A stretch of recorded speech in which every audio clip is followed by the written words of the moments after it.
Good morning, everyone. It is day 3 in Utah, and we are currently following kind of the central mountain spine downward. We're going to be heading up a little canyon here for a little walk today, in hopes of finding one of Utah's most sought-after species of reptile. So, fingers crossed we'll get lucky today. No surprise, as was the standard on the previous couple days in western Colorado and Utah, it took a little while to start finding reptiles that I could actually get a good look at. Flowers were everywhere though, of course, beautiful representatives of so many things that I've tried to grow at home even, especially the firecracker penstemon covering the mountainsides among the sago lilies. There were cliff roses pouring down the faces of the canyon. Heavy rains that kept me underneath the trees for a little while, but eventually did end up finding a beautiful plateau lizard, which I would continue to confuse with so many other things, the sagebrush lizard in particular. Well, it's not the king snake we're hoping for yet, but we got this big, I'm pretty sure, gravid sagebrush lizard here. Very pretty ornamental markings on her. So we're going to get a photo or two and then we'll let her on her way. My unfamiliarity with the area, of course, is mostly the reason why I had such a hard time telling the lizards apart. But the northern plateau lizard is the one that tends to have that very jagged, broken set of chevron marks and dots and dashes across its back, while the sagebrush lizard has kind of this little dark bar just in front of the front legs and stripes that go down the sides, often a little bit of a rusty color on its sides. Both of them are fairly common, found at slightly different elevations in the area, so you can kind of use them to gauge what elevation you're at and whether or not you're in a good habitat for some of the snakes we were looking for. Alright, here you go. Run, run. Zoom. Unfortunately, that lizard would be the only reptile found in the canyon. There was this rock squirrel that decided to sit and pose up on the hillside a short while after, but not long after, found a couple of cicadas back near the car, and then decided to move locations, heading down to a different canyon, which I would discover I would not be able to travel very far up. Terrible road, but there were some cool butterflies visiting the campground right at the mouth of it.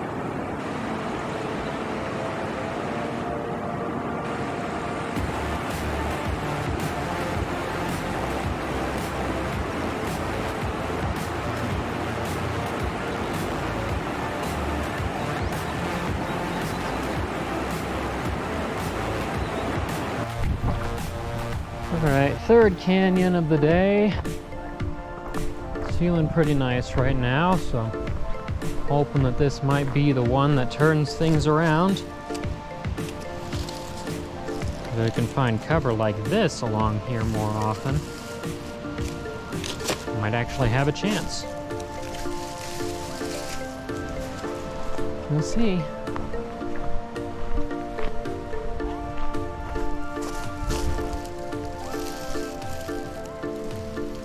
Maybe not rocks, though. That feels pretty warm.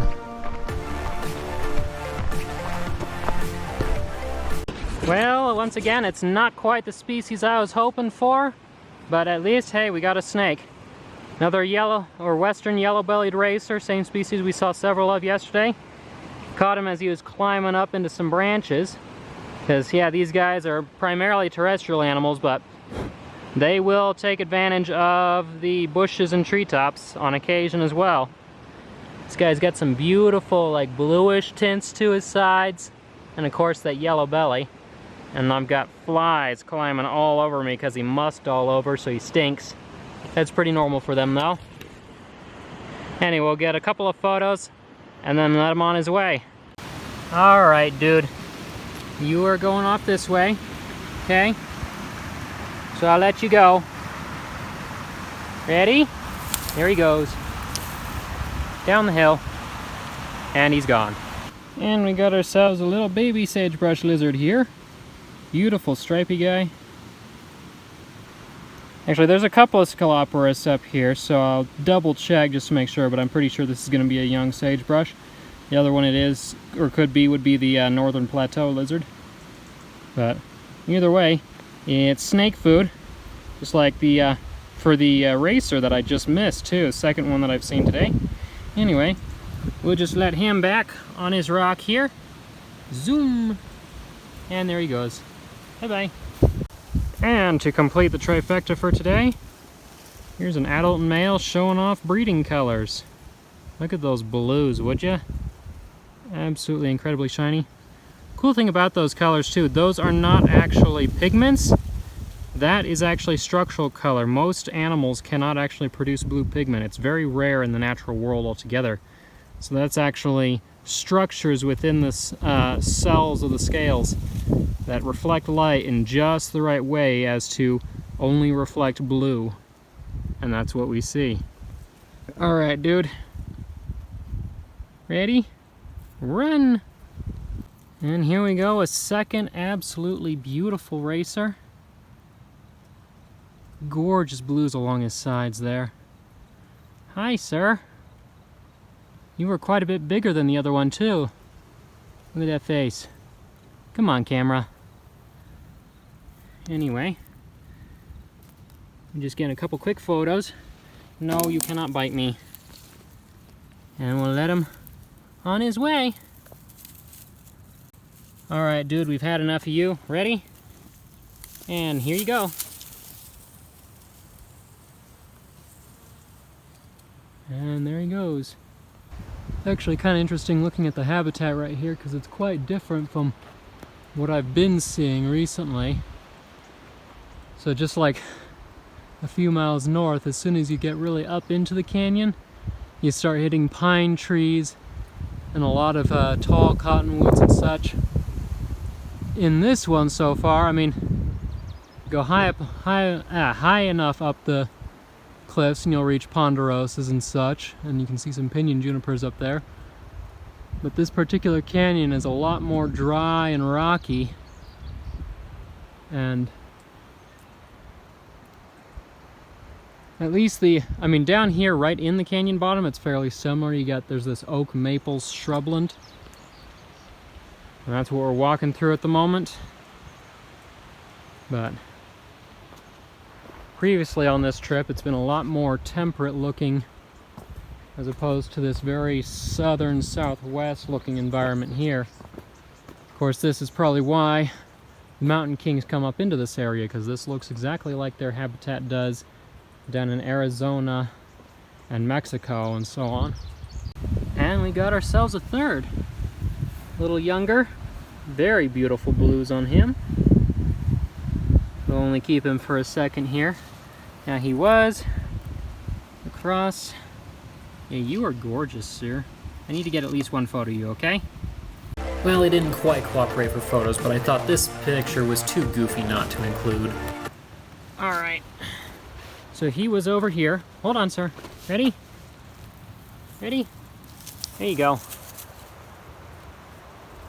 And up he goes into the weeds over there. After that racer, there was a brief lull in finding wildlife, so I started staring at plants again and taking in the beautiful local scenery, which may have just been prepping me for what I'd find next. Alright, I don't know if you guys can see it there. I'm going to see if I can follow him into a slightly more open space, but that's a different species, and one of the things I've been wanting to see out here. There's a Great Basin rattlesnake just in there. So this might not be the big target that I wanted to see in here, but this is one species that I definitely wanted to see. And it's great because I'm seeing him out in the open in a place where I don't have to bother him. This is Crotalus lutosus, the Great Basin rattlesnake. These guys have a pretty widespread range throughout, of course, the basin of their name. They range from northern Arizona up across western Utah and most of Nevada into Idaho, western Oregon, Washington, even up into southern Canada. They are part of what some people consider a complex of, some call it one species, all Crotalus oreganus, and different subspecies. Others split them up into several separate species. These guys are pretty similar to Crotalus concolor, the midget faded rattlesnake just to the east, which I hope to see later on this trip. But these get a fair bit bigger because, as you might guess by the name, midget fadeds only get to about 2 feet on average. These guys can get up to 4.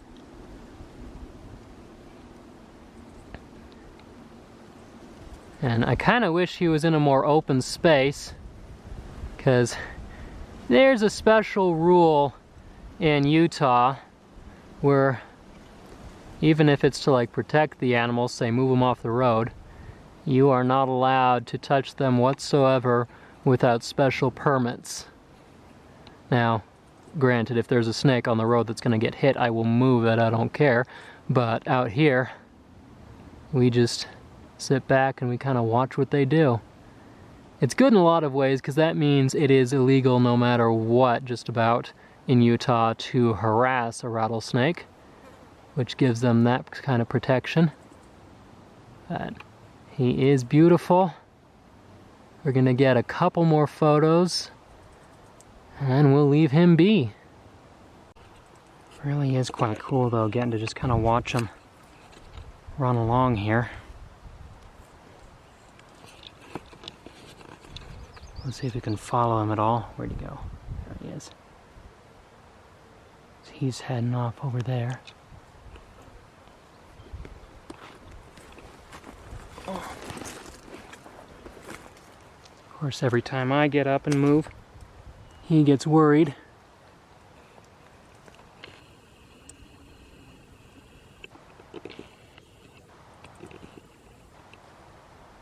You are gorgeous, dude. Thanks for hanging out with us for a bit.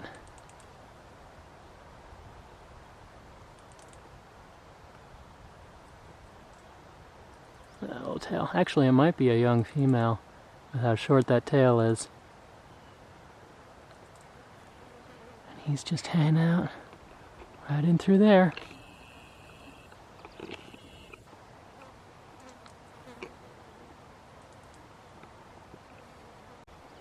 Alright, so now he's crossing the open.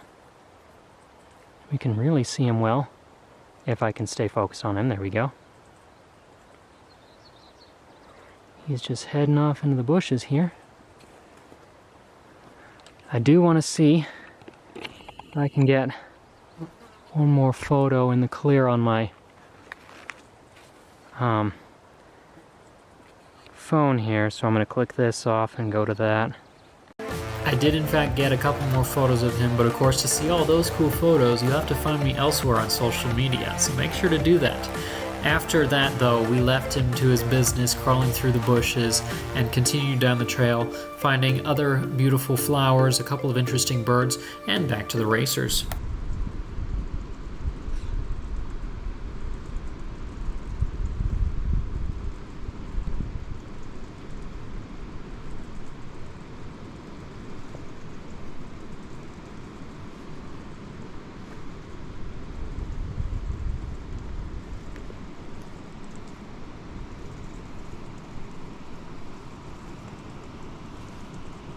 They come right to me.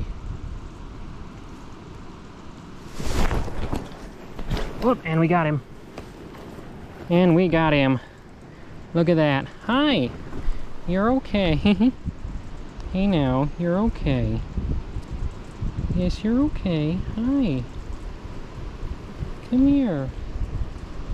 Oh, you're okay. You're actually behaving. Hi.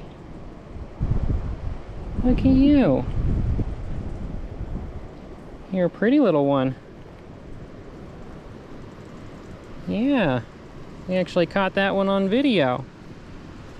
Alright. And 4th racer in hand. 6th I've seen today.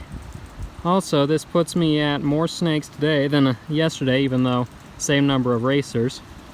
1 extra rattler. This guy's quite pretty. Anyway, he was heading kind of up the slope earlier, so we'll just kind of turn around and put him back over here in the direction he was going. There he goes. Zoom.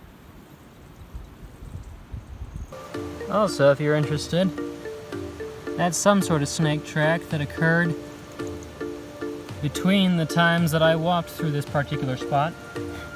So sometime in the past half hour or so. I'm thinking it headed in this direction, but unfortunately it's a very steep, densely maple covered slope right there, so whatever it was, I can't follow it. The size that it is, I'm guessing a young racer, but I can't be certain. Well, color me surprised. That is Lutosis number 2. Another young Great Basin rattler just crossing the walk path up here. I'll get a photo or two and then we'll get a closer look. Alright. We'll see if we can we'll see if we can encourage him to go in the direction that he was going. He's just stretched out here. There he goes. He's a pretty guy. We'll just follow him along a little bit here.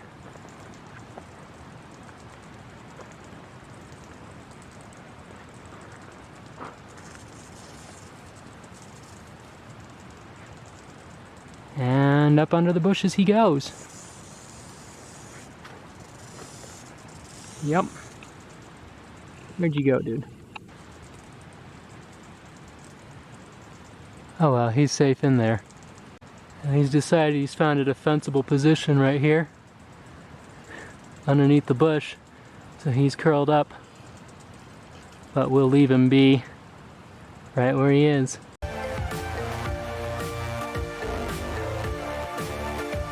Road, and I don't know what kind it is either.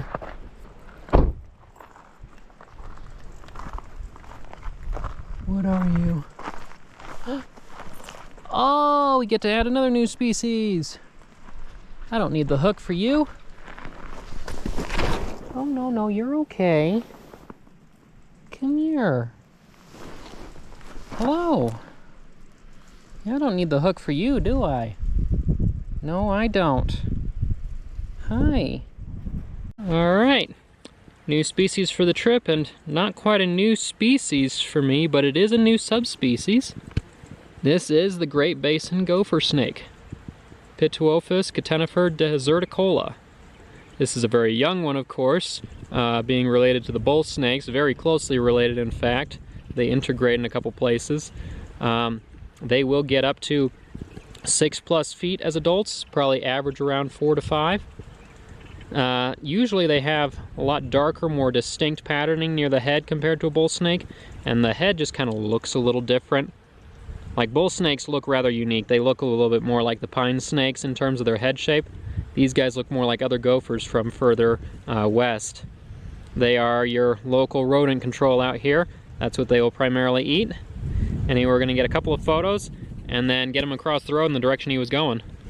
Yep, these guys are very, very closely related to bull snakes. In fact, anywhere where the main Rocky Mountain spine breaks and has low enough elevation that they can cross, they will integrate there. So in Colorado, they will integrate kind of at the southern end of the state, as well as potentially up north, just over into Wyoming. These guys kind of take over on the western slope, and they spread throughout, of course, the Great Basin of their name.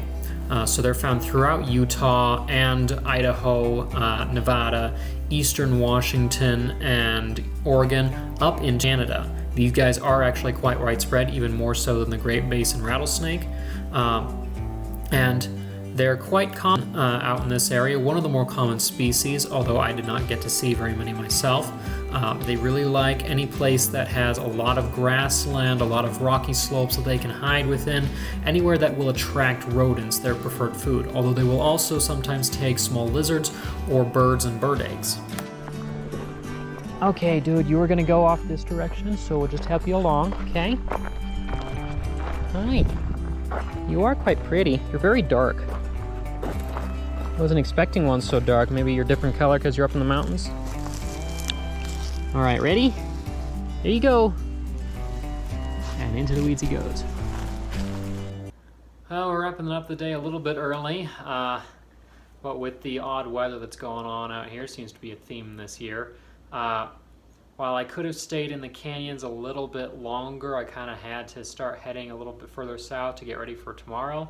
And by the time we got over into this valley, I mean, temperatures are just low over here, 60 degrees at most already, and it's only like 9:30, so no real road cruising tonight. But hey, we did actually get some new species today, which is cool, and a couple things that I've actually been looking for. There's a chance tomorrow still that we might find the top target that I'm looking for. Fingers crossed, it might be a slim shot, but it's there. So hoping for that, and a few other things as we head to the far southwest corner. But until then, you can probably find more little tidbits and photos and stuff that I'll post from this trip later on social media, Instagram, TikTok, and Facebook at Carlton Carnivores. If you'd like to help support the production of educational materials like this and the blog and other materials that I produce, then consider joining as a supporter at patreon.com/hcarlton. Members there also get exclusive benefits back, including early access to the videos. There's access to the seed contests that I do every month. There's exclusive merchandise for different tiers.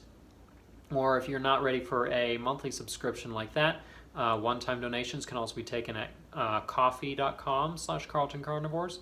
That link will be in the description below. You can also buy stuff at the website, carltoncarnivores.com. I've got plants that are usually for sale. There's the resin gem jewelry that I make from the shed snake skins at home. You can also find access to the database and the blog there. And of course, as always, just supporting the channel through likes of the video, subscribing so you don't miss anything coming up, sharing them so that other people come and find out about what's going on here. That really helps as well, because that builds up support for the channel. And once we get to 1,000 subscribers, I can start monetizing this and actually getting paid through YouTube for the videos that I do. But until next time, I'm Hawken Carlton, and this is Carlton Carnivores.